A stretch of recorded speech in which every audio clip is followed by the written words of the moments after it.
Good evening. I'm meteorologist Christopher Hale here at the Weather Farm with a very special update on Hurricane Milton. It is 8 p.m. on Monday, October 7th, and we have the latest information from the top of the hour from the National Hurricane Center. Now, I will caution you that this information will become outdated very quickly. Hurricane Milton is a rapidly developing system.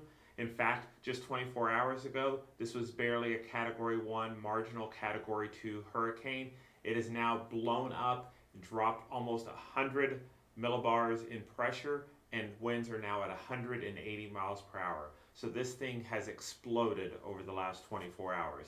We're here to give you the latest information so that you can start preparing to make your plans for safety as Hurricane Milton gets closer. So if you like what you see, please subscribe by hitting the subscribe button. Like, share it with your friends. If you have friends, relatives in Florida, let them know about this channel. We will have updates here pretty regularly over the next 48 to 58 hours. We will also post on X at the Weather Farm, so you can always stay up to date with the latest information. As soon as it's released from the National Hurricane Center, we will post it there as well. So let's take a look right now at the tropics. As I mentioned, our main focus is on Hurricane Milton. Hurricane Kirk, it's way out here. It's become extra tropical, and actually the National Hurricane Center at the 8 o'clock update has stopped giving updates on it. Hurricane Leslie does still remain in the Central Pacific or Central Atlantic. It remains basically a fish storm and will only impact shipping vessels and other interest out there. There is a new watch item outside the coast of Cuba in Florida. That is now a 20% chance of development. So that's an area that we'll continue to watch, especially how does that impact and play into what Hurricane Milton ultimately does. And again, over the next 7 days, as I mentioned, Leslie is going to be mainly a non-event. We do have a wave that will come off the coast of Africa, and then that new wave off the coast of Florida will also move out towards sea, probably being trailed by the remnants of Hurricane Milton after it crosses Florida later this week. So let's give you the latest on Hurricane Milton. At 8 o'clock, it was located at 21.9 degrees north, 90.4 degrees west. It had winds of 180 miles per hour. It was moving east at 10 miles an hour, and its pressure had dropped sub 900 millibars. It was down to 897 millibars. And we see here the eye, it's pretty well defined. It was at one point about 5 miles wide. It's getting very close to the coast of the Yucatan Peninsula. It is expected to move slightly just to the north of the coast, but the land will impact those outer rain bands, so there will be some impact of the Yucatan on the development of Hurricane Milton. And if we take a look again at our satellite image, we find Hurricane Milton right over here. Again, it has that classic buzzsaw shape to it, sign of deep development, intensification as well. So where do we expect Hurricane Milton to go? Well, we haven't really gotten the latest models in at 0Z. They're still being processed. But if we look back at the last run of models, we see again, Hurricane Milton is going to brush just north of the Yucatan Peninsula. And by about this time tomorrow, it's going to start making that trek to the north and east. So it's going to stay mostly east and east of northeast for the next 24 hours. Then it's going to make that turn to the northeast. And it's going to come somewhere, again, along that I-4 corridor, crossing Florida, then out to sea. We see here, 72 hours from now, it is off the shore by most of the models. So again, that's why we expect the impact to be within the next 48 to 54 hours of Hurricane Milton. And we can see this here as well with our intensity graph. Again, this model was ran at 1 o'clock this afternoon.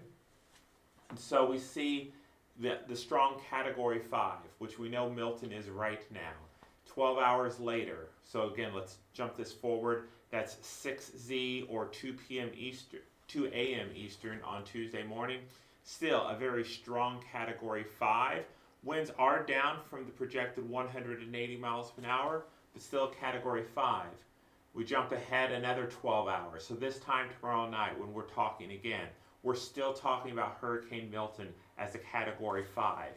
And it's at that point that it starts to lose some of its strength, and the winds decrease.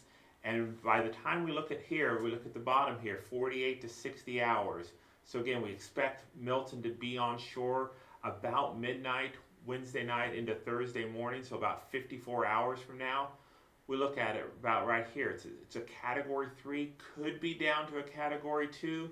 Most models are hinting that it is going to stay a low Category 3 by the time it does make landfall in Florida on Wednesday night, early Thursday morning. That will be something that will continue to be ironed out over the next few days. Because I will tell you, I'm surprised that we're talking right now, where we were last night, that we're talking about a Category 5 storm. Because this thing was barely a Category, it was a Category 1, maybe a 2. We expected some intensification overnight, but nowhere near the magnitude that we've seen today. So let's look at one of the models. This is the GFS. And one thing I do want to caution you is, don't pay attention to the barometric pressure that is associated with this low pressure. As you can see, these numbers are way high. It's showing 960s, 970s, but watch that track. It's exactly what we just saw from the one of the model runs, the spaghetti models, hitting right around the Tampa region. So that's one model. And when we look at its wind gusts as it comes across shore, Tampa, you could see an 87 mile per hour wind gust, Sarasota 50.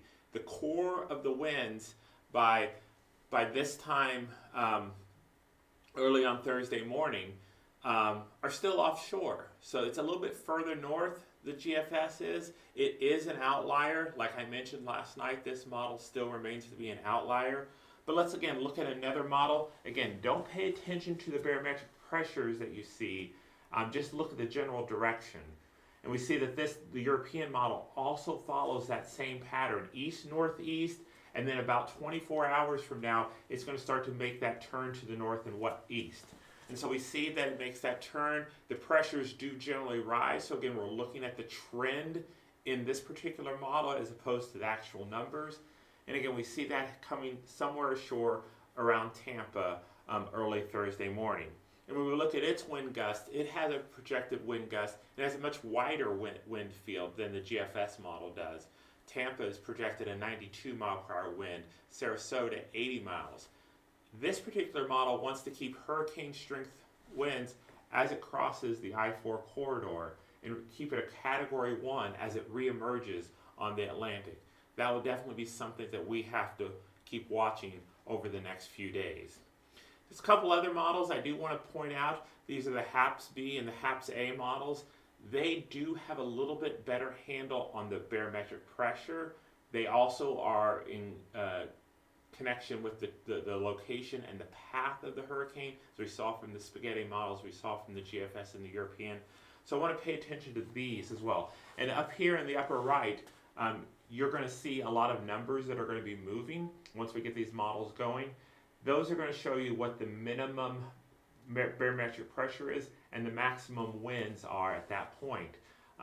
They will be in knots and millibars, so you have to do a little bit of conversion in your head. I'll try to point them out as they come across. But look at here. This one is at 917 millibar. This does decrease to where it is right now, 897. So I like where this one is going. It's, it's up to 910, winds 160 knots, that's 175 miles per hour. And as you see, as it progresses through times, it makes its way past the Yucatan, and now it's starting to make that northeasterly turn, and it's getting ready to come. We're going to see Florida come into the map here. We're now at, again, re-intensification, 884 millibars, 115 knots, so that's about 130, so it is, as it approaches Florida, it is weakening in its wind speed, 950 millibars, 963 millibars as it comes across land. So again, there's a lot of things going in. All models do expect Hurricane Milton to decrease in its wind speed as it approaches Florida. There are going to be some elements that are going to break the storm down a little bit. We'll talk about those here in a minute. But let's look at the other model. Again, this is the HAFS A model. Again, keeps it pretty consistent with where it is, maybe a little bit higher on the barometric pressure as it passes the Yucatan. This has it as a 930 millibar low with winds at about 140 miles per hour. But again, it's going to make that same northeasterly track and turn by about this time tomorrow night. And as it approaches Florida, we're at 917, 926. Winds are about 117 knots, 130 miles per hour. Again, making that path right towards Tampa. As it gets closer, 960. Winds about 100 knots or about 110 miles per hour. So again, we're kind of getting that point. We're 48 hours out. We generally are getting a better idea of where the track is going to be. There will be wobbles here left and right. There will be fluctuations in the barometric pressure and in the wind speeds. Those are things that you will want to stay tuned to, because even a shift of 20 miles north, 20 miles south, especially as we look at that Tampa area, that can have significant impact on the amount of flooding and storm surge that impacts those communities. So again, when we put everything together, we have the National Hurricane Center in its cone. And so again, as we talked about, looking around Tampa, keeping it as a major hurricane as it hits the coast of Florida by about 1 a.m. on Thursday morning. And if we look here at another model, again, this different model keeps it Category 4, but as it approaches up to Tampa, gets it to a Category 3. But again, where we are now, and as it makes that turn from the east-northeast to the northeast, it is a strong Category 5 up until about this time tomorrow. And I mentioned, what's going to happen? What's going to bring it down to a 4 and possibly a 3 as it moves towards Florida? Well, one of the things that these tropical systems feed on is the moisture content, especially in the lower troposphere of the atmosphere. So when we talk about the barometric pressure, well, that's the pressure that is in place at the ground. Like right now, the barometric pressure here is about 30 inches of mercury, which is a little bit above 1,000 millibars, 1,004, 1,006. So as you go up in the atmosphere, the barometric pressure decreases. So if you go up to about 850 millibars, you're about a mile and a half above the surface. If you go up to 700 millibars, 500 millibars, the higher you go in the atmosphere, the lower the barometric pressure. So as hurricanes sink, the pressure lowers in these storms, those lower barometric pressures become placed at the surface. And so you have a funneling that's coming down and bringing those lower pressures down. And so what we're going to see is, if we look at the 700 millibar water vapor and relative humidity, what we're going to see here is we see Hurricane Milton here. It's in a lot of greens and blues, and that's a very moisture-rich environment. But look what's on its backside. It has all these browns. That is a sign of very dry air at 700 millibars. And so by the time it gets closer to Florida, you see that brown is starting to wrap around it. And we call that entrainment. So the drier air is getting sucked into the storm, because if we think about it, it's spinning counterclockwise. So as this system continues to roll and the dry air is behind it, it sucks it in that counterclockwise momentum, and it brings it into the air. Well, the dry air, as the air parcels rise in the storm, they dry out. They can't interact. They destroy the tops of the clouds.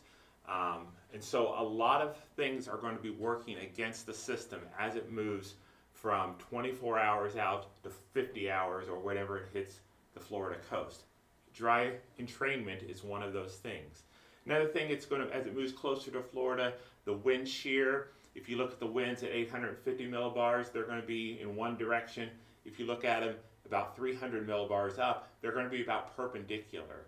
And so those are fighting winds. So those winds that are not in the same direction throughout the levels of the atmosphere, they tend to scrape the tops off these thunderstorms and don't allow further development. So when the winds are not in a good pattern throughout the system, throughout all the levels of the atmosphere, you have what's called wind shear, and that's going to help also weaken Hurricane Milton as it moves towards the Florida coast. And and why I think this is going to happen is we just have to look back about 21 years. So we look here at Hurricane Isabel. Hurricane Isabel, as it approached the southeastern coast of the United States, it was a strong Category 5, well-defined eye. Not as tight of an eye as Hurricane Milton has, but look at it on satellite image. As it approached, it entered into an area with lower relative humidities in those upper levels of the atmosphere. It encountered wind shear. What happened to it before it hit the coast? The eye disappears. The storm kind of gets a little bit messy and ragged. It loses that well-defined eye. So those are the effects that are going to impact Milton as well as it moves towards the Florida coast. Drier air is going to get wrapped into the system, and it's going to encounter some vertical wind shear. All these things, we believe, are what's going to weaken Hurricane Milton from a Category 5 to a Category 3. It's still a Category 3, it's still a major hurricane. This is still something that everyone needs to take very seriously, because if it does go in through the Tampa area, storm surge could be 10 to 15 feet. And along most of the western Florida coast, storm surge 5, 6, 8, 10 feet is very likely to be occurring. Well, this has been a quick rundown of the latest on Hurricane Milton. We hope you've enjoyed your time here at the Weather Farm. Check back later tonight. We will have our nightly update of the weather here locally for Hendricks County and the surrounding area, and our 7-day forecast. And also we'll have the latest at the next advisory for Hurricane Milton, which is expected around 11 p.m. Eastern Time. Again, if you like what you've seen, you like what you heard tonight, give us some comments, like, subscribe, share it with your friends. We hope to see you again soon here at the Weather Farm.